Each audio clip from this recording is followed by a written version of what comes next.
This week's video is sponsored by Nissi. Hello and welcome back. So today we are visiting a very interesting location to shoot some long exposure photography that's got a kind of fine art minimalist feel to it. And I've got a few tips to share along the way as well. So it should be a cracking day out on the west coast of Wales. So let's go and see what we can find.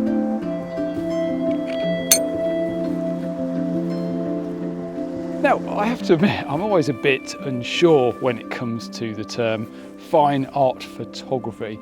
It's not necessarily a label I like to apply to my own work. I guess part of me kind of worries that it might seem a bit pretentious, but maybe that's just me. And honestly, who can really define what is or isn't fine art anyway? But I think that's a discussion for later on in the video. Now, let's dive into finding a composition, and I'll walk you through my setup and my approach to creating some minimalist long exposure photos. And this location that I've got here is particularly interesting, with a lot of history to it as well.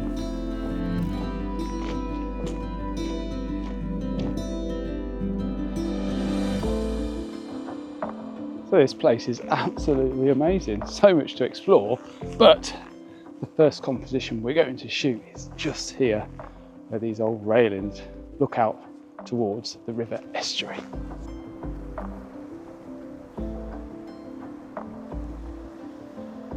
So this place is super cool, and actually I visited this actual spot about 2 years ago with my friend Gareth, and he took a shot from this location, but I thought it might be a little bit too windy at the time to do a long exposure, so I've never bothered taking the shot. So I've come back today to get the shot on a nice calm day. That's something I really want to touch on with long exposure photography. Wind can absolutely ruin your shots, especially with graphical shots like this, where you've got a lot of clean lines and you need those areas to be tack sharp. So yeah, I'm going to get myself set up on these steps here. It's just a case of whether I make the beacon here protrude above the horizon or keep it below.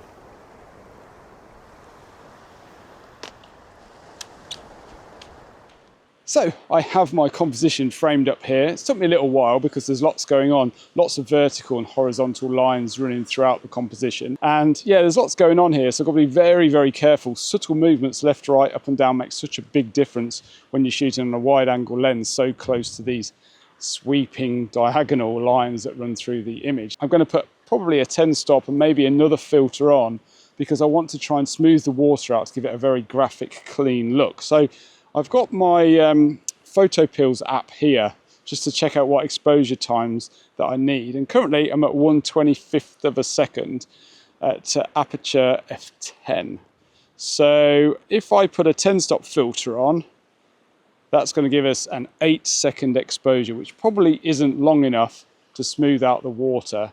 Typically when I'm smoothing the water out on a shot like this, I'm looking at around about 2 to 4 minutes, depending on how much movement there is in the water at the time. So let's have a look if I put a 10 stop and a 3 stop on, what that's going to give us. So 1 minute and 6 seconds. So I could probably try that and see what it's like. And I could always, close the aperture in a little bit if needed. Or I could try a 10 stop and a 6 stop, but that will probably give us too long of a exposure time. So yeah, just about playing around with it and see what that gives us.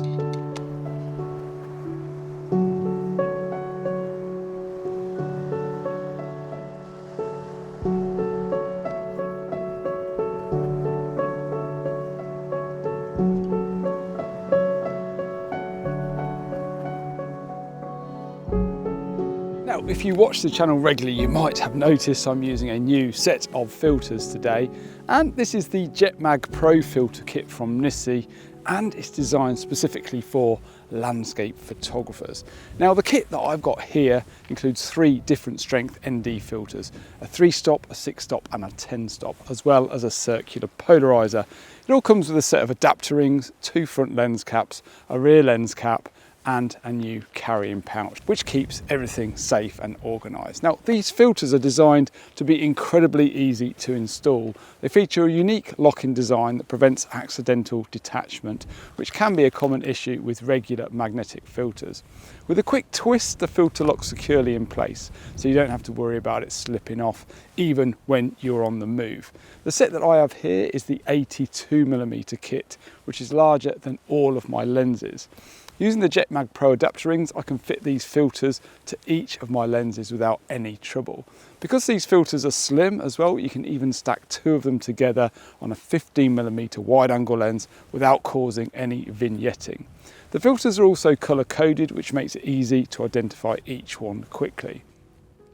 Now, if you'd like to learn more about these filters, be sure to check out the link in the video description, and a huge thanks to Nissi for sponsoring this week's video. Right, let's find another photo. Just up here, there's 3 masts. They look maybe like they're radar or some early warning signal of some kind. And they look very, very graphical. And I'm thinking I might try and take a shot of them as well. Now, things typically work quite well in odd numbers. And it's a bit of a rule, if you like, of photography, isn't it? But I do think it sits quite well with me. And quite often, I think things look better in 3s as opposed to 2s, or 5s as opposed to 4. But I guess everybody's take on that might be a little bit different. It's all subjective, isn't it, of course. So I think I might try and frame something up here, maybe get a bit of the fort in as well, and then maybe go around the other side of them and see if I can't make another image looking back towards them as well. So yeah, maybe 2 different compositions of these masts. Definitely a cracking spot, especially for this type of photography as well. Absolutely wonderful. So I've got my composition framed up, and I'm going to put a 10 stop and a 6 stop on this time. And that is because there's a little bit of cloud detail up there, and I want to smooth that cloud detail out. I want to keep it very, very graphical. So I've pre-focused, because when you put a 10 stop and a 6 stop filter on the front of your lens, it's very, very difficult to focus through that. So I think I'm looking at about a 4-minute exposure time at the minute to get this shot. So what I've tried to do here is I've tried to position the 3 masts on the left-hand side, and then I've gone for 3 windows on the fort as well. I'm just trying to make those angles work together. I've been playing around a little bit here, left and right, just getting the composition right. And I think I've nailed it. I just want to smooth that cloud out now as well, just to make it a little bit more simplified and more minimalist. So let's go ahead and take this one now, and then we'll have a little look, see if we can get around the other side of those masts, because they do look really interesting. I'd like to get quite close up to them.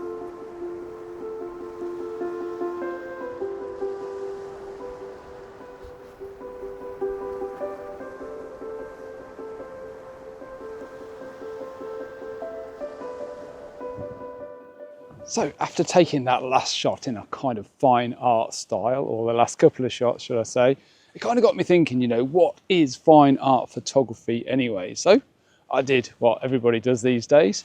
I asked ChatGPT, and here's what it said. Actually, it gave quite a good answer. So let me read this out to you.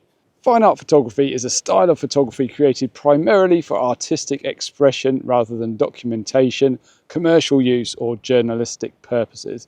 It aims to convey the photographer's vision, emotions, or conceptual ideas, often focusing on beauty, mood, or abstract themes. Unlike traditional photography, where the goal is typically to capture reality as accurately as possible, fine art photography allows for more interpretive and subjective approaches. In fine art photography, the photographer often has a concept or theme in mind before taking the shot. The primary goal is to evoke a reaction or convey a message to the viewer, with each image intended to be a unique work of art. So I actually think that's a really good answer and completely clears that up for me. And I think, you know, these 2 shots, I definitely had a clear idea of what I was setting out to achieve before I took the image, and converting those shots to black and white and using that long exposure as well makes it a little bit different to how we perhaps see things with our own eyes. So I think those images definitely fall within the fine art bracket. Now we know what we're doing, it's time to go see if we can make a few more shots. By the way, this place is called West Blockhouse Fort. And yeah, it's an incredible piece of architecture, isn't it? Absolutely brilliant. And it looks across the Cleddau estuary there, and it's part of the fortification. I think it was almost like a a cross-firing position. There's a few different forts that are in this particular location. So yeah, really interesting. I think now this building actually is a holiday home. So still nice to look around, absolutely brilliant. So let's go and see if we can get into a position around the other side of these masts, see what else we can make of them. You never know, we may even get a nice sunset. I think I'm going to have a go at these 3 masts from this position here. So just a little bit further down, I'm kind of eliminating the far banks of the river estuary, so it's a lot cleaner composition. Now the reason I'm crouching down is because the sun is right behind me and it's casting a very long shadow right through my composition. So I'm just crouching down while the image is taken there. But you know, I'm in 2 minds actually whether to convert this to a black and white shot or not, because the light is beautifully golden right now and it's really illuminating these structures, which is quite interesting. So yeah, I'm caught within 2 minds really. And I guess, like we mentioned earlier about fine art photography, you should have that intent to start with, shouldn't you? So maybe I should just stick to my gut instinct and go for a black and white. The 4-minute exposure, I'm hoping, will smooth out some of those cloud details, again allowing us to create something very striking and graphical. Now at the minute, because I'm shooting quite wide, we do have a little bit of converging lines with these structures, which I might need to sort out in post-production. But anyway, we'll take a look at this shot and see what it looks like.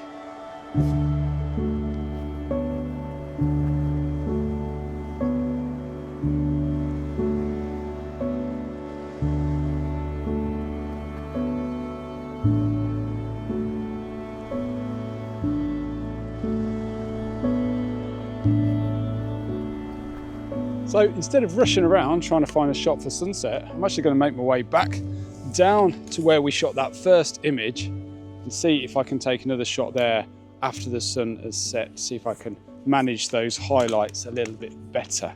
So let's get down there quickly. So I want to get nice light, but I don't want it to be directly on those railings.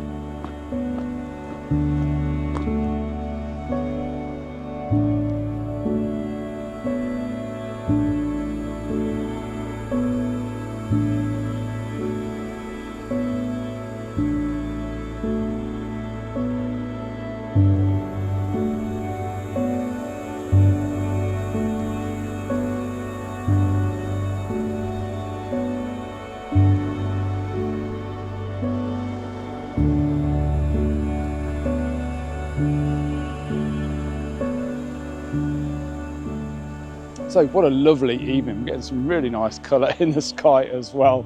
I do hope you enjoyed this video. If you did, the link up here will take you to another video that I'm sure you'll enjoy as well. And over here is my ebook all about landscape photography composition, which again, hopefully you will enjoy as well. Anyway, thank you so much for watching, and I do hope to see you all again next week. Take care.